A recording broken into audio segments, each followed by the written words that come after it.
Bismillah ar-Rahman ar-Rahim. Alhamdulillahi Rabbil Alameen. Wa salatu wa salamu ala Muhammad wa ahla baytihi at-tayyibin at-tahirin. Allahumma salli ala Muhammad wa ali Muhammad wa ajjal farajahum.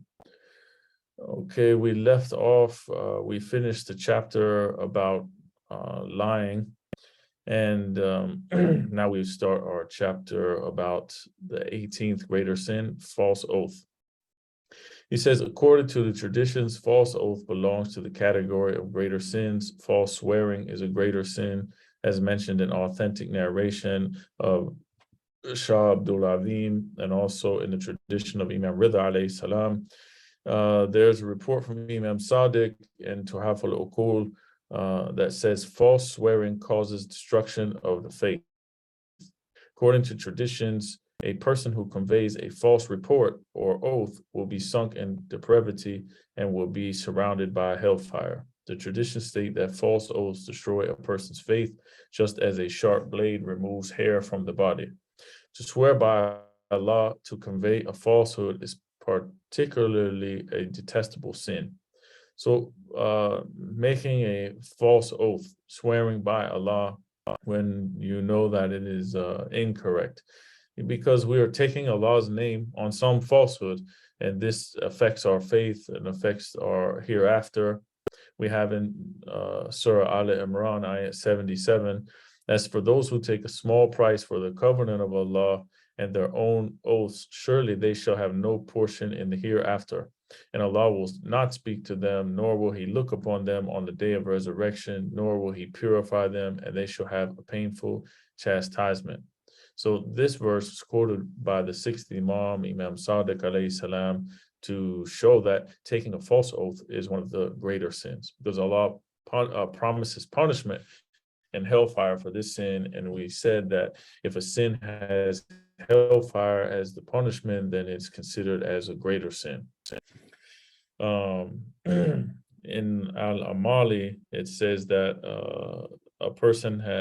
this person, Emrul Qais, and another person had a dispute about some of their stuff, their property.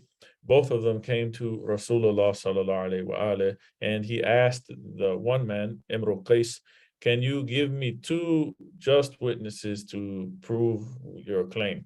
He said, no, I can't. The Prophet said, then your opponent should take an oath. So Emrul Qais said, but what if he falsely swears and then he takes my property from me? Maybe he lies. Prophet said, if he swears falsely, he will be included among the people who will not be eligible for divine mercy on the day of judgment, and Allah will not purify him of his sins, and there will be a dreadful punishment for this man. So when the other person heard these statements, he was terrified, and he gave up his false claim. He was falsely claiming to own that property, and he totally abandoned that. It reminds me of a story, just for the sake of giving an example. It's in one of the Sunni books about a judgment that took place with Nabi Sulaiman alayhi salam. Just for the moral of the story, don't know if account is authentic, but we can use it as a moral story. He said there were two women, and there were two women with whom there were their two babies. A wolf came and took one of the babies away. One lady said to her companion, the wolf has taken your baby. The other said, but it has taken your baby. So both of them went to Prophet Dawood alayhi salam, who judged that the boy should be given to the older lady. Then some of them went to Nabi Sulaiman alayhi salam and informed him of the case. And Sulaiman said, give me a knife so that I can cut the child into two halves. And I'll give one half to you and the other half to the other lady. We'll split the baby in half. Give me a knife, I'll cut the baby in two. So the lady was terrified and horrified. The younger lady shouted, don't do it. May Allah bless you. He is her child. On that, Suleiman gave the child to the younger lady, because he saw that the younger lady is the one who really cared, and she knew it was her child. The older lady wouldn't have cared, because she said, okay, my baby's dead, your baby's dead, and then it is equal. So it shows, that in the same case with this, with the Prophet, that with Prophet Muhammad sallallahu alaihi wasallam, he told the person, and this is the punishment for the one who falsely swears and tells a false oath, and he was scared and he gave up his false claim because he didn't want to be deprived of the divine mercy in the afterlife. Yeah. Imam Sadiq alayhi salam, he said, one who knowingly takes a false oath has made a war with Allah subhanahu wa Yeah. ta'ala. Furnace So we wouldn't want to make a war with Yeah. Allah. Can we mute the microphone, please? Okay.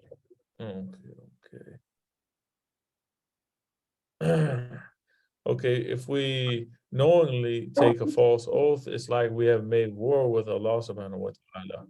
Also, Imam Bakr says that Rasulullah sallallahu alaihi wasallam said to refrain Oh, they're from real. false oath because it destroys inhabitants and makes the sinner helpless.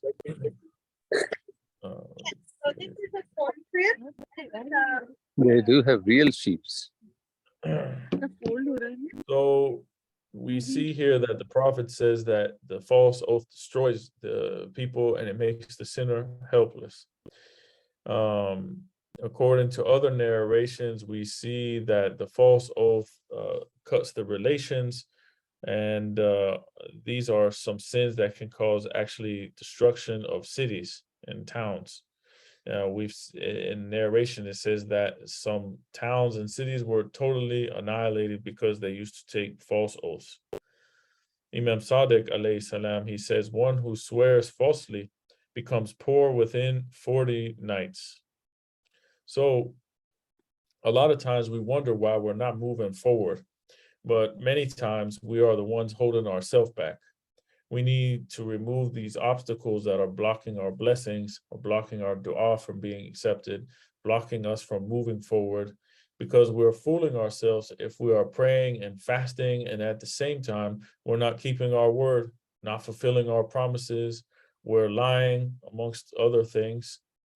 We need to analyze our actions daily, do istighfar, seek forgiveness of Allah, and seek divine help to work on our defects. And this is how we will better ourselves and we will progress and move forward. Same Imam also said, the false oath that takes one to the fire is the one which is taken to take the rights of another Muslim or to take his property. Imam Sadiq alayhi salam also says, when a person says Allah knows, when in fact he is speaking a lie, then Allah tells him, didn't you find anyone other than me to ascribe this falsehood to? Like Allah's, why would you take me, the creator of the universe, the one who will judge you on the day of judgment? Why would you attribute such falsehood to me? Why would you swear by my name? Imam also says, when a person says Allah knows, and in fact that Allah knows contrary, because he's saying, I swear by Allah that such and such is my property, but Allah doesn't know that. Allah knows the real situation, which is totally the opposite of that. Allah knows that it's not his property. Then Allah tells him, he says the Imam says that the heavens shudder due to Allah's might and anger. So we have to be careful. We think sometimes this is something small and no one knows, but Allah subhanahu wa ta'ala knows. We have different types of oaths. So we'll talk about these. So in Quran, it says about the wife of Imran, it says Imran's wife said, surely, Lord, surely I vow to dedicate to you what is in my womb, to be devoted to your service. Except therefore for me, surely you are the hearing, the knowing. So one of the fastest ways to get our hajat answered, our need answered, is to make a vow, another, to do a good deed. For example, if such and such thing happens, you can say, I will do 100 salawat if this hajat that I have is answered, or I will give $100 sadaqah. I will go to Ziyarat Imam Hussein, or whatever it is. Another is the medium by which a human being seeks assistance and pleasure of Allah. Whenever someone prays to Allah for his assistance, it's recommended that he use a medium which he can take him closer to Allah. And another, a vow, is one of those mediums. We see that Allah says in Surah Ma'idah, ayat 35, O you who have believed, fear Allah and seek the means of nearness, a wasila, to him, and strive in his cause that you may succeed. So whenever a person makes another and prays for something from Allah, then they are granted their wish. They fulfill the nadr which they pledge to Allah. This makes one's faith in Allah increase. As faith increases, one tries to refrain from sins. They work harder to do good deeds in order to please Allah and get closer to Allah. Nadr is one of the fastest ways, I can say. Whenever I have made nadr, I have never been disappointed, alhamdulillah. The nadr always is working, alhamdulillah. We have this at our disposal, but not a lot of people take advantage of the nadr and this means of approach to Allah. It's something that was practiced by Rasulullah sallallahu alaihi wasallam and Ahlul Bayt alayhi wasalam. We won't get into whole story, but I'll just mention one instance briefly. When Imam Hassan and Imam Hussein alayhim assalam were very young, they got ill. Both of them had a sickness, and their family were concerned about them. They wanted them to recover. So the Prophet sallallahu alaihi wasallam came to see them, and Prophet loved them a lot. And when he saw that they got sick, he also became very sad. So the Prophet suggested to the parents, Imam Ali, Sayyidah Fatima Zahra, alayhim assalam, that they should keep a nadr for the restoration of the health of their children. And when they made this nadr, that they would fast for 3 days. And the story is very beautiful. We can find this in the books or the tafsir for Surah Al-Insan or Surah Al-Dahr.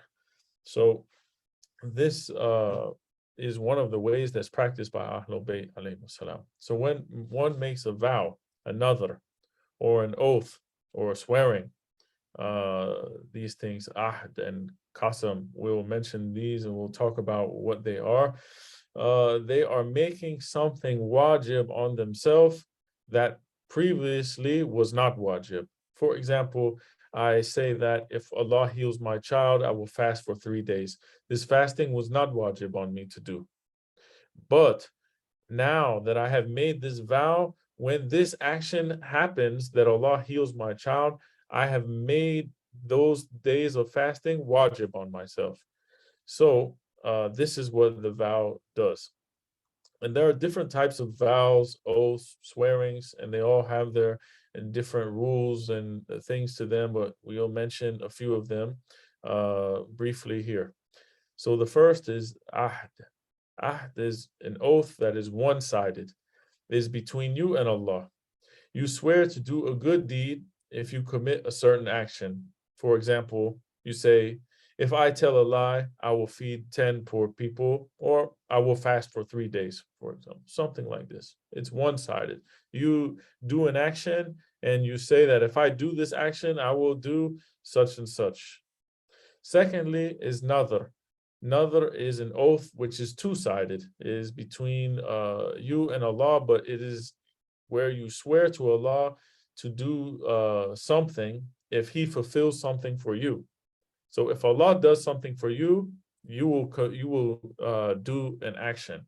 For example, you say, if Allah allows me to go to Ziyarah to Arba'in this year, then I will give $100 to orphans. When Allah grants you that you can go to Ziyarat Arba'in, now this oath this thing has become wajib on you, that you swore to give, you vowed to give $100 to orphan. This is now wajib. It's two-sided. Allah does something for you, and then you do an action. We have 3 words, but they all are the same meaning of swearing. We'll see them used interchangeably, but they all mean the same thing. And these are half qasam, and yamin. They have three types for them. The first type is swearing that something happened or either that it didn't happen. If what you swore to was true, a truthful thing, factual, then you will be regarded as truthful. But if it's false, then it's a sinful act and it is considered as lying. However, this sinful false oath, it doesn't require any kafara. For example, you swear that you saw such and such in the park. If it was indeed truthful, that that person, then you would be truthful. You say, I swear by Allah, I saw, Hussein in the park, brother Hussein. If it came true, you are truthful. But if it was just someone that looked like the brother Hussein, it resembled them, then it would be a false swearing. There's no kafara for that. This type of swearing is makruh, is disliked. However, sometimes this type of swearing becomes wajib on you. In certain cases, for example, you're trying to get your rights, you're trying to obtain your rights back, or you're in a difficult situation where someone is trying to take your life. We should not, just be saying wallahi or wallah al-adim or these type of things for no good reason at all. We should have a good reason. I know some people are always, you listen to them talk, especially in Arabic, unfortunately, something like wallahi, wallahi, wallahi all the time. We shouldn't do that. It's not something good to do. The second type of swearing is when someone asks you to bring him something, and you swear by Allah that you will do that. This type of yamin or swearing is called yamin al-munashada. For example, you say, I swear by Allah, when I go to ziyarat, I'll bring you back a gift. If you are not able to fulfill this thing that you swore to do or you forgot, there's no fault or no kafara on that. The last type that we'll mention here, the third type, is a type of yamin or swearing, is when you swear that you'll do something or you won't do something. If you decide to do or not to do something and swear by Allah by that, yet you continue to do that thing, then you would need to do kafara if all the conditions are met for this swearing or yamin to be valid. What are the conditions for oath to be valid or swearing to be valid? So the one who's making the oath or the one who is swearing by Allah, they need to have a sound mind, need to have aql. They should not be, mentally, unaware or out of it, we can say. They need to be free. They need not to be forced or compelled. They need to be someone who manages their own affairs in the right way, one who has the capacity to manage his own money and affairs, so not like a child, for example. And they have to swear by Allah's name. They have to be like wallahi or one of his attributes, they swear by the Rahman or Rahim or Latif or one of these things, not by the name of the Ma'sumin or anyone else. For example, it has to be for kafara purpose, to be in effect and the oath to be valid in that legal standpoint. It wouldn't be so if they said, I swear by Imam Hussein that I will do such and such, or I won't do such and such. There will be no kafara on that. But if they say wallahi, or they swear by one of the attributes of Allah, then yes, it would be valid. So if they did that, and they said, for example, I swear by Allah that, if they say, wallahi, if I smoke a cigarette again, then I will not smoke a cigarette, for example. Wallahi, I will not smoke a cigarette. And then they go and they smoke a cigarette because they gave into their temptation for that. Then they would be liable for kafara. But what is that kafara for breaking an oath? The kafara, firstly, which is no longer applicable in these days, is freeing a slave. but it's no longer applicable, but it shows the importance that Islam gave to freeing slaves. The second thing, that since they cannot do that, they need to feed or clothe 10 people with the food that they would normally feed their families. Not like they would go and they would buy a pack of cookies and give one cookie to each 10 people. They should feed them a normal meal, like what they would feed their family. Or they should clothe them with the normal clothes that they would clothe their family. So this is, and if they're not able to do this, then if they're not able to do any of these things, free a slave, feed 10 people, or clothe 10 people, then they should fast for 3 days. So this is what we covered here. We covered ahd, this is and ahd, nadr, and yamin. So these are different types of oath, vow, and swearing. So there's more to this, but this is sufficient for what we need to talk about. So back to the text, he says, an oath is taken to prove some fact or report, or to relate the same with emphasis. There are 4 kinds of oaths. One is wajib, one is mustahab, one is makruh, and one is haram. He says, when does it become wajib to swear? It is wajib to take an oath in a situation where one's life or honor or that of another Muslim is in danger. And taking the oath can ward off the danger. So they can swear by Allah in that case, and it will keep the danger away from themselves or other Muslim. When it is wajib to protect one's property, it is also wajib to take an oath for its protection. In fact, all of the above situations, it is wajib even to take a false oath, although as a precautionary measure, one should try to use tawriya, which we mentioned in the other classes, is to say something with the intention of one thing, but where the listener gets a different meaning, and then they abandon their idea. For example, we said someone is hunting and trying to find one of the Muslims and to kill them, or to arrest them, or something like this, and they were innocent. You want to protect that Muslim, and you move from one place to another place, and they say, have you seen such and such? You say, since I have been here, I haven't seen him.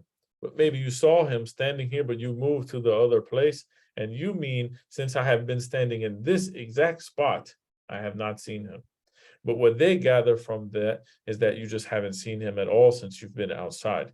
So this is an example of tawriya. Now he says mustahab oath. There's some situations where we should take a mustahab oath, or or to refrain from doing that. He says, in case of very insignificant property belonging to oneself or to another Muslim, it is not wajib to swear.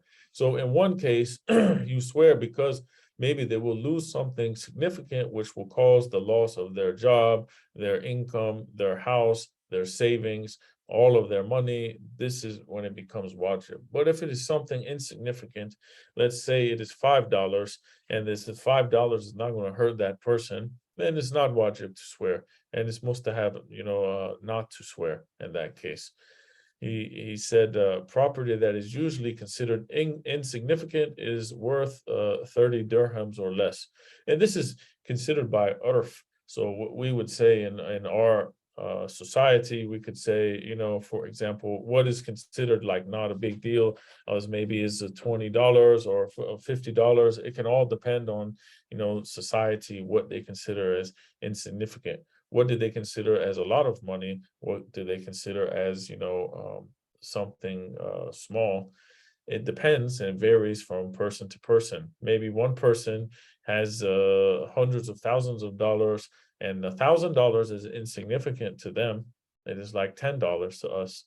But us, if we lose $1,000, maybe we cannot pay our rent, we cannot pay our car payment, we will cause a lot of loss, we cannot buy food for our family. In that case, the $1,000 is significant for us, whereas maybe $10 or $100 is insignificant, for us. It all depends. Zurara asked Imam Bakr alayhi salam, he said, the oppressive rulers forcefully collect taxes from us.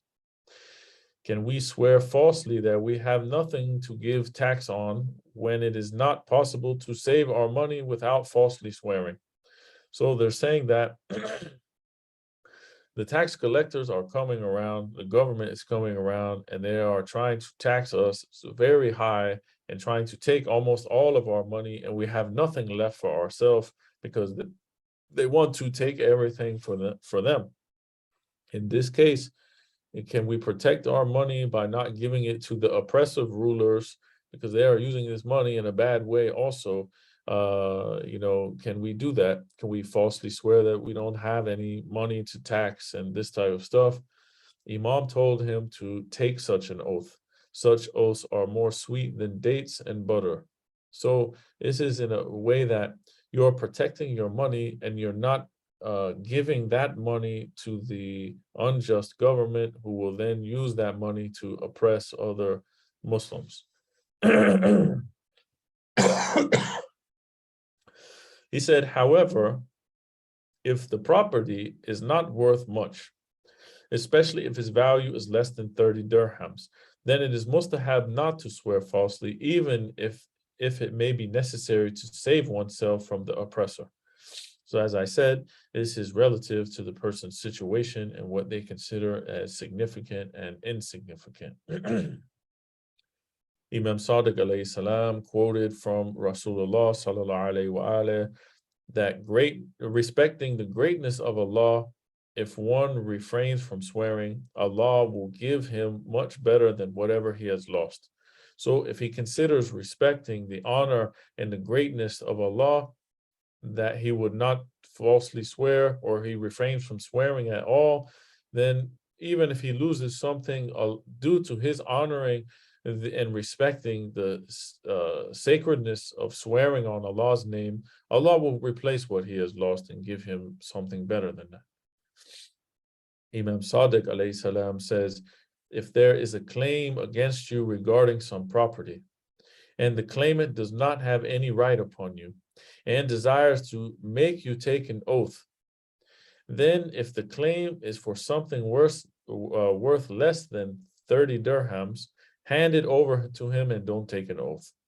But if it is worth more than 30 dirhams, then take the oath and don't give him anything.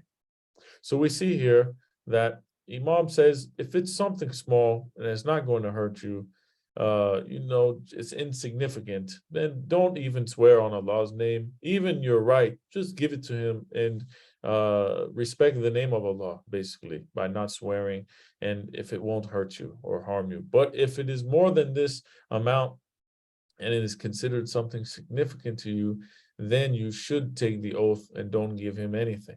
So it depends, as I said, what is significant, what is insignificant to in this time when the hadith or the riwayat was mentioned, it was 30 dirham. But I said this is have to consider the urf of people and what is significant and what is insignificant. Rasulullah sallallahu alaihi wasallam says, if a person takes his debtor, the one who owes him something, to the court of the ruler, and the king asks him to swear, and knowing that he is on the right, he is in the right, he respects the greatness of Allah and he refrains from swearing, then on the day of resurrection, Allah shall not desire for him a position less than that of Nabi Ibrahim alayhi salam. So due to his refraining from swearing by Allah, because he respects the greatness of Allah, he will be recompensed in day of judgment or day of resurrection with at the station of Nabi Ibrahim alayhi salam. Subhanallah. So Allah will give the person much more than whatever they have lost in that case. In Al-Kafi, there's riwayat that says a wife of Imam Sajjad alayhi salam had some connection with the tribe of Hanifa. A Shia of the Imam informed him that his wife of his bore enmity to Amir al-Mu'mineen alayhi salam. After investigating the matter, the Imam ended up divorcing her. She had already received her mahar, her dowry, but she filed a claim against it, against the imam for that in the court of the ruler in Medina. She demanded 400 dirhams as mahr from him. The ruler of Medina told Imam Sajjad, either you swear that you have already paid her or you pay the amount to her now. So Imam Sajjad alayhi salam, he refrained from swearing, but he ordered his son Imam Bakr alayhi salam to pay 400 dirhams to that woman. Imam Bakr alayhi salam, he said, may I be sacrificed for you? Are you not on the right? Are you not on the haqq? Aren't you in the rightful position? You already paid her. Why are you telling, what is the reasoning behind you want me to pay her again? Imam replied, why not? But I consider Allah to be much more honorable than this matter, that I swear by his name for some petty worldly property. So we learn from this that it's not good to swear over something that will not cause one any significant harm. If it's something small and petty, why bring Allah's name and why swear by Allah's name if it's something that doesn't really matter much anyway? The sacredness and the greatness of Allah, that we should respect his name, is worth more than that, and Allah will reward us being that we were in the right. He says, not only is it permitted, swearing for the sake of emphasis is not only permitted, but it's mustahab to swear in order to emphasize on a true fact, or to prove some fact, or to show its importance. For example, Rasulullah sallallahu alaihi wasallam speaks after taking the oath, by Allah, Allah does not delay in forgiving, though you may be lazy in seeking it. Another example of an oath is the following saying of Imam Ali alayhi salam, by Allah, if people knew what I know, then very few people would have laughed and many more would have wept. There are numerous Quranic verses and the traditions of the Ma'asumeen alayhimus salam where an oath is taken. All of them are of the same type, which are used for emphasis or proving particular facts. A person wrote, as an example, a person wrote to Imam Bakr alayhi salam and asked him about something that was being wrongly attributed to the Imam, to him. So Imam Bakr alayhi salam wrote him back. He said, by Allah, what is being attributed is not correct, but under no circumstance do I like to say Wallahi or by Allah to disprove it. Yet I regret that such a thing is being said when it really isn't so. So we see that the Imams, they don't like this saying of swearing by Allah's name, that we should refrain from this when we can, and only use it when it's absolutely necessary. We should respect the greatness of Allah and try to refrain from this, not be like those people, I'm sure we have seen them, Wallahi, Wallah al-Azim, and like all of these things that every time that something comes, they are swearing by Allah when it is not really, it also devalues the swearing. If someone says Wallahi all the time, I mean, it doesn't show any importance that they are always saying, oh, Wallahi, there was traffic, Wallahi, I was busy, Wallahi, I forgot, Wallahi, Wallahi, Wallahi, all the time. That if a person never swears by the name of Allah, the one time that they do swear by the name of Allah, it will hold much more value in the people's eyes, and they say, wow, I have never seen him swearing by Allah. So this must be very important, and it must be the case. He must be speaking the truth. So we'll end here, and inshallah we'll pick back up next week when we'll talk about when swearing is makruh. So we talked about when it is wajib, when it is mustahab. Next week we'll talk about when it is makruh, inshallah. Sallu ala Muhammad wa ala Allahumma salli ala Muhammad wa ala Muhammad. Jazakallah. Muhammad.